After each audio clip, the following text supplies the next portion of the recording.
I am here with Bill Gates. We know him from Microsoft. We now know him for the Bill and Melinda Gates Foundation. Bill, it's great to see you. Great to see you here in particular because we know the Gates Foundation for its work on infectious diseases, child health, nutrition, agriculture, education, the list goes on. Why does Bill Gates care about finance? Well, it's all about helping the poorest. And one thing they don't have access to is bank accounts. The fee structure, if you have small amounts of money, is just too high.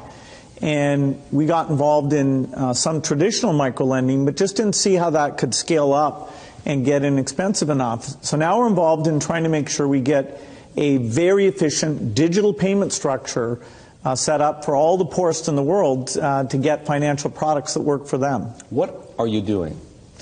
The idea is that typically through the cell phone, you should be able to send money to your relatives. You should be able to track the money that's coming in, set aside money to buy seeds the next year.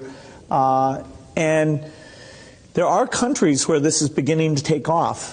Kenya, Bangladesh, even Somalia, maybe the last country you'd suspect up in Somaliland, almost half of the GDP is done digitally. I don't need to tell you that the poor have been unbanked for as long as there have been banks. Why is this time different?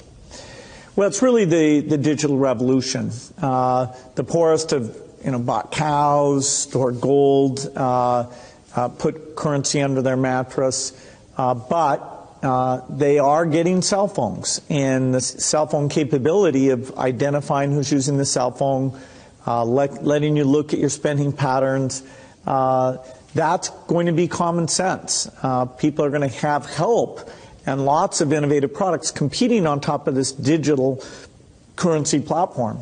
So if technology, mobile phones for example, digital money, helps to increase access to financial services at the same time as it lowers the cost of delivery, why is philanthropy needed? Philanthropy should just be here to bootstrap this.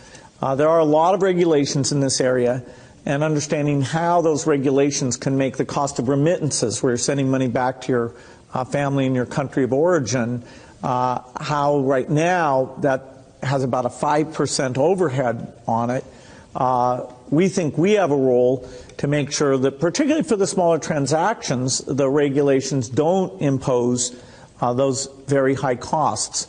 Once this gets going, then we'll step up to the applications and say, okay, how does a savings application help the mother make sure money's focused on the kids? How does it help them stay in school, set money aside for the uniform or for good future planning? Some of what you just described, the need to move money from place to place, the cost of doing so, the overhead, as you put it, makes me think, believe it or not, of Bitcoin, because some people have said, hey, Bitcoin is the answer to those problems. Are you a believer?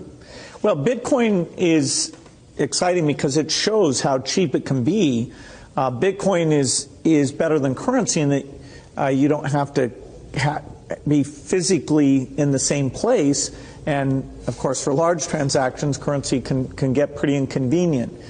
The customers we're talking about aren't trying to be anonymous. They're willing to be known. So the Bitcoin technology is key, and you could add to it or you could build a similar technology where there's enough attribution that people feel comfortable. This has nothing to do with terrorism or any type of money laundering. What kinds of people or private enterprises right now are helping to solve the same problems you're interested in? Well, in some countries, the mobile companies have been fantastic. In a few other companies, it's been the banks. In some countries, it's a startup company that's neither a bank nor a mobile company. In Bangladesh, the bKash offering runs across any phone, and they've gotten the regulations so that they have a product that we think will get very, very pervasive. So entrepreneurs are there. The enablement this creates, if you want to put in, say, electricity in a city, collecting your bills is one of the reasons why the underspending of infrastructure in these areas is a real thing holding back the economy. You mentioned banks. Are the legacy institutions, for the most part, banks, credit card companies, payment processors, friend or foe? Many of them want to have these additional customers, but they have to embrace the idea that the fees are going to be a lot lower. And so they have to find a way to service these new customers. Now, that means these customers aren't going to be coming into their branches, and they can charge a higher fee when you want to actually cash out.